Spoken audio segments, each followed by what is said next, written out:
Hello everybody, Lawrence Fleming here again. Okay, I'm not walking today. I've strained my back a little bit carrying all this stuff.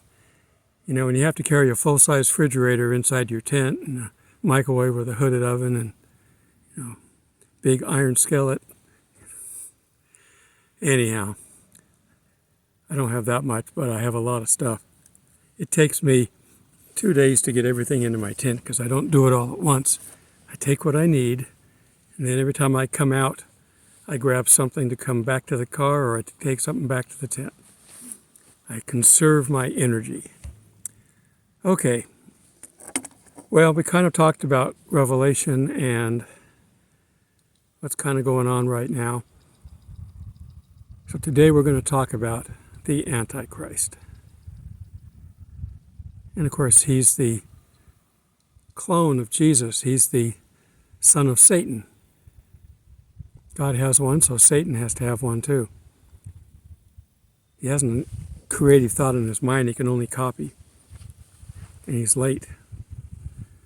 Okay, so my guess, and it's a guess, the Antichrist is alive and well and doing his thing here somewhere. But he's not the Antichrist yet.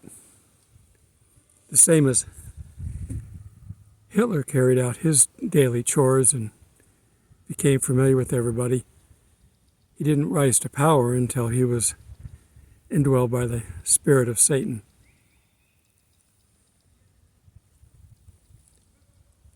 Got somebody chasing his dog. I'm counting 4 people camped here and only 3 stickers. I don't understand. Somebody's here that shouldn't be. Our host people have to police that. There's an old couple in here that I'm glad they're out here, but they're almost too old. It's like he's just feebly walking to the campsite. I can't see them, frankly, setting up the tent. So maybe somebody else did for him. Okay, God bless him. Okay, so we're going to quickly look. Now, as I've explained many times, the chapters in Revelation are either 1, 2, or 3. They're little vignettes, visions that John saw. So they're not, you don't start from chapter 6 and read all the way to 22. You go up a couple of chapters, and then when you go to the next chapter, you start back at the beginning and you read up on that. And then you go a little bit further and you go back to the beginning and you read up. So these are a series of little vignettes that oftentimes overlap. In fact, they do overlap in the fact that they're going from the beginning of the, quote, tribulation to the end. And the end being chapters 21 and 22 are, a new heaven and new earth, so we can almost take them out. So 6 through 20 are the terrible events that are coming. They're ahead of us. And since these things are overlapping, when we get to Revelation 12, we've already covered the trumpets and we've already covered the seals to go from beginning until they're done. Not necessarily from beginning to end. They pretty much cover the first half with most of it, but then we see that in the seals, before the 7th seal is, let's see, where is that at?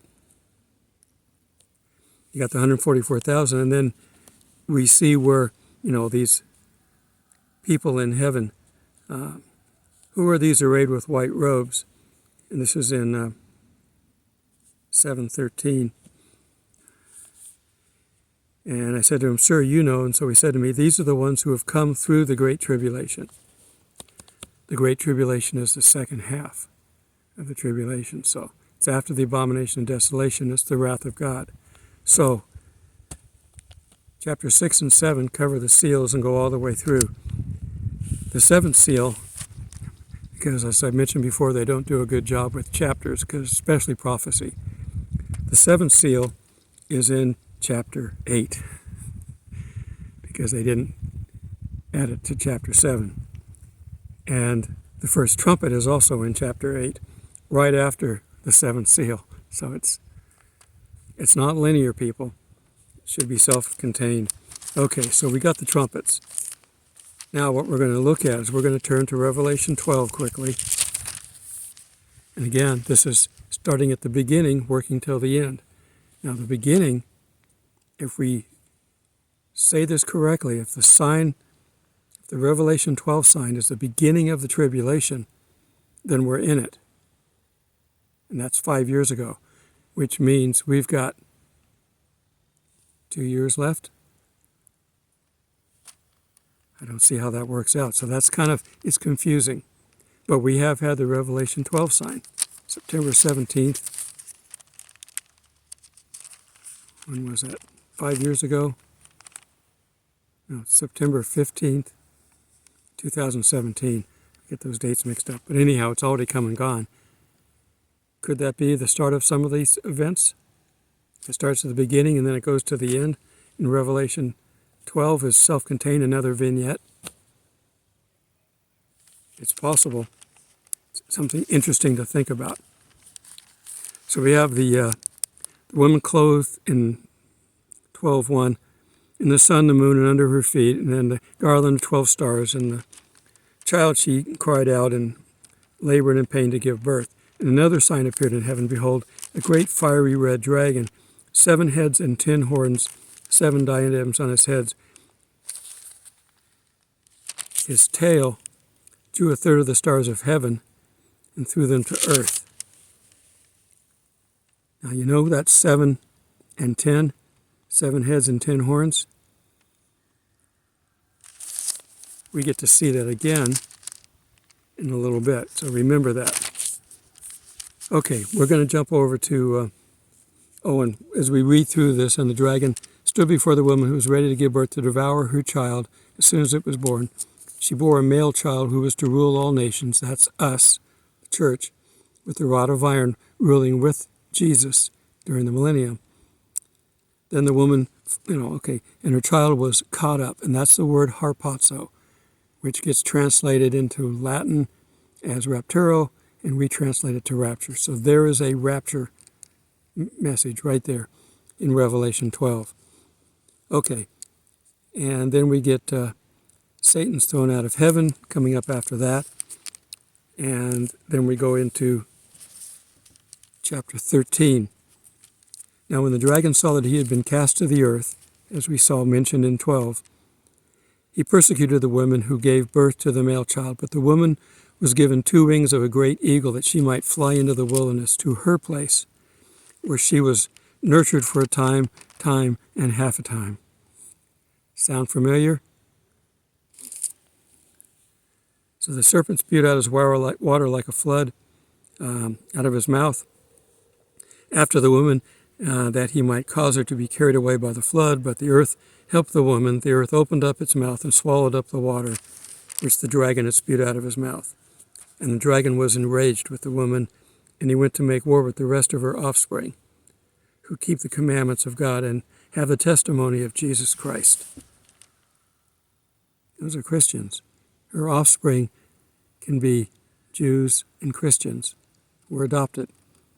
Okay, so that's verse 13 out of 12. Now we're going to go to chapter 13. I think I said chapter 13 earlier, but I meant verse.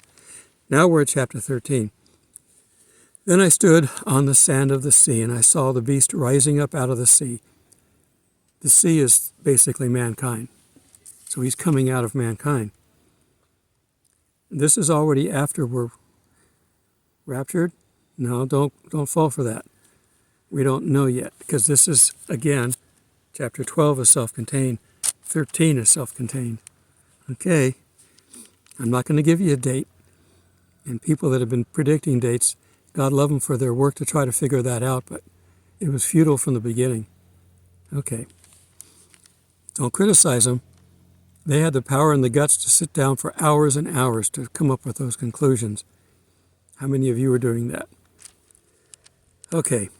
And I saw a beast rise up out of the sea, having 7 heads and 10 horns. And on his 10 horns, 10 crowns. And on his heads a blasphemous name. Very interesting, isn't it?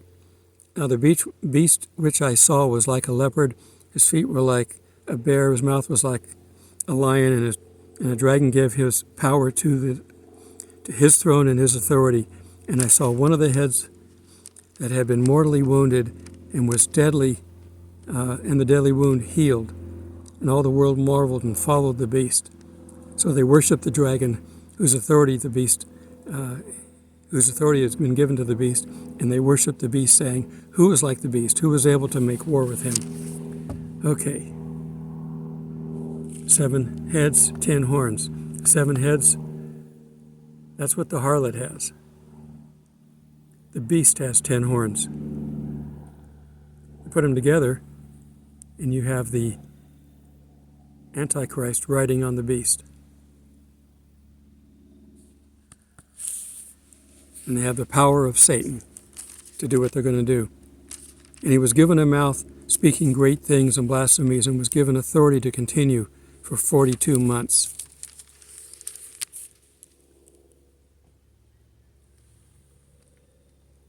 More people coming in. We just don't know when it starts, but we know he's got 42 months.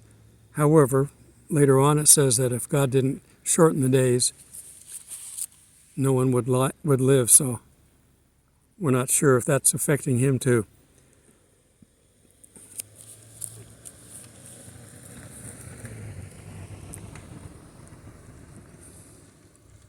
Okay. So we see the beast there, and then we're going to go over to verse 11. And I saw another beast coming out of the earth, and it had 2 horns like a lamb, and spoke like a dragon.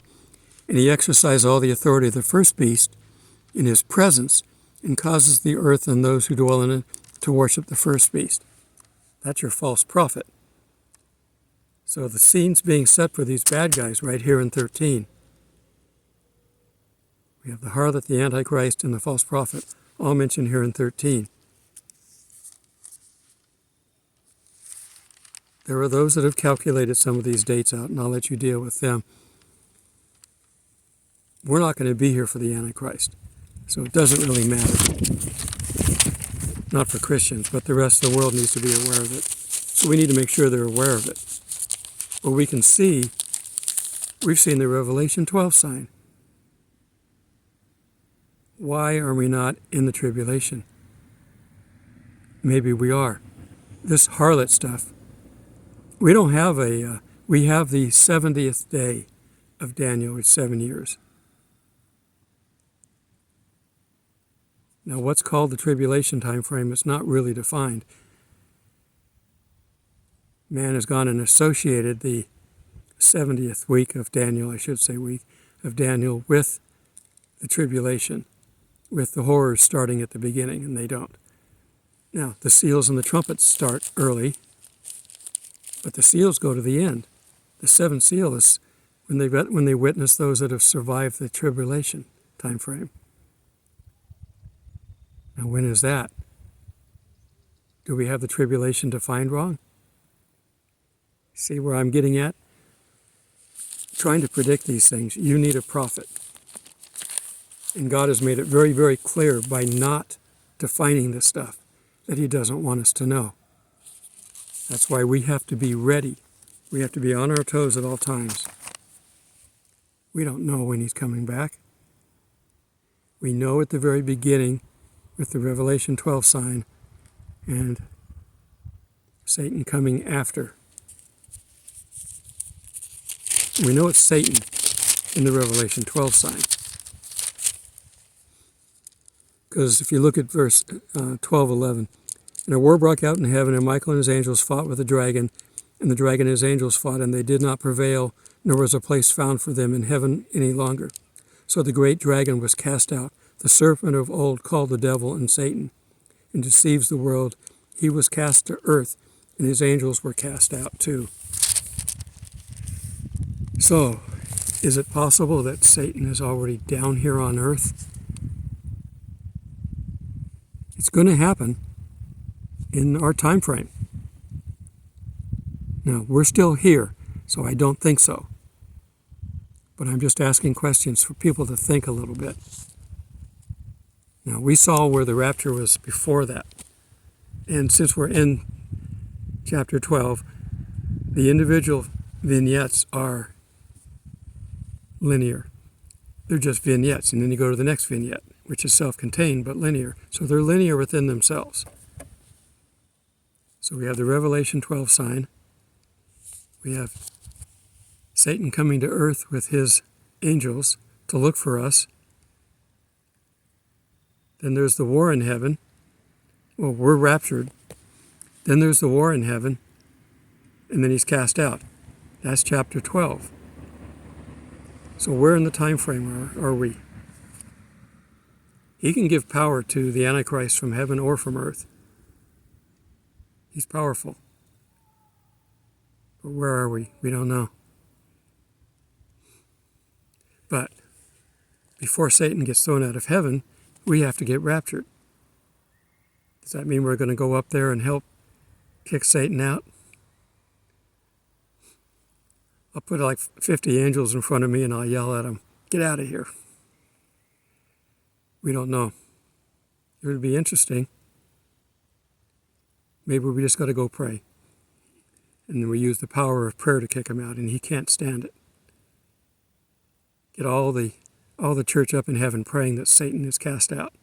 We can back up Michael with prayer. That seems plausible. But when we go up, he comes down here. He gets kicked out of heaven, and I think that's the start of everything. Then we get the beast in the next chapter. Because Satan's mad. It's like, okay, I've had it. Here comes the beast. Which again puts the rapture in a possible first position for what's next. That's why you've got to be ready. We don't know when, but it looks like it could be first. Now, we have a possible Magog war, which isn't going to affect us in general, but there are Christians in Jerusalem. So I don't think they're supposed to be destroyed in a war. Now, they're not going to win. Gog is not going to win, but they're going to do some damage. So would that do damage to us, to Christians? Okay, I hear kids. I thought it was a deer coming through the trees, but no, it's kids. So continue to be ready, continue to watch, continue to pray, and stay repentant because we don't know when. Okay, till we meet in the clouds. I'm going to walk around for a bit because in this cold, sitting becomes hard to do.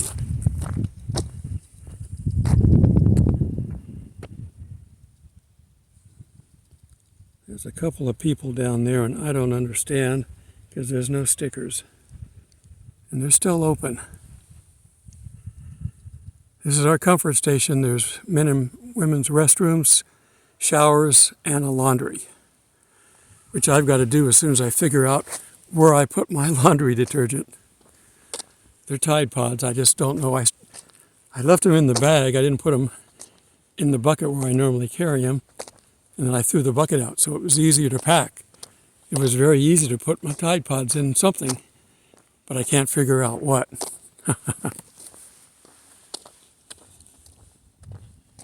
All right. We have one big dumpster. Some parks put trash cans out everywhere, and some just use big dumpsters. You just have to collect it and bring it up here.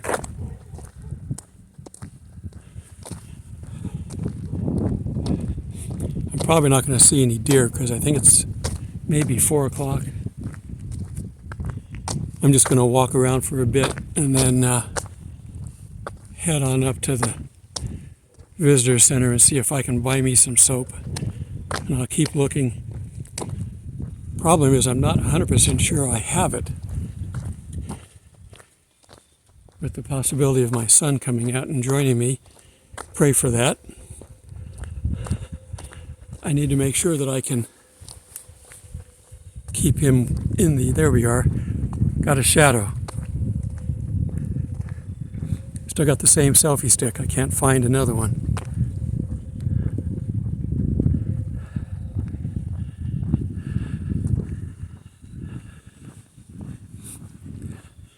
So I'm having to leave some stuff behind and try to consolidate so that I can have places to put his stuff and him. And I've been using the second seat to carry stuff, so I've got to stop doing that.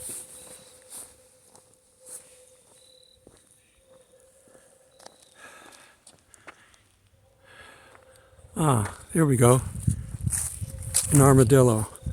Let's see if I can get a picture of him without him chasing me.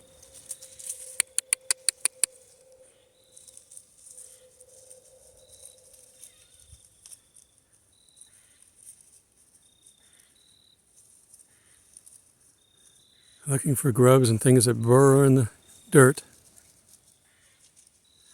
That's the first time here I've been close enough to get a picture of one. I've seen lots of them.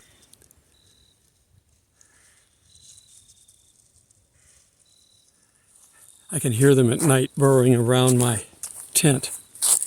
They come out in the morning, you can see where the dirt's been turned over. All right, I'm up there where the white car is, and you can kind of see my tent to the right of it.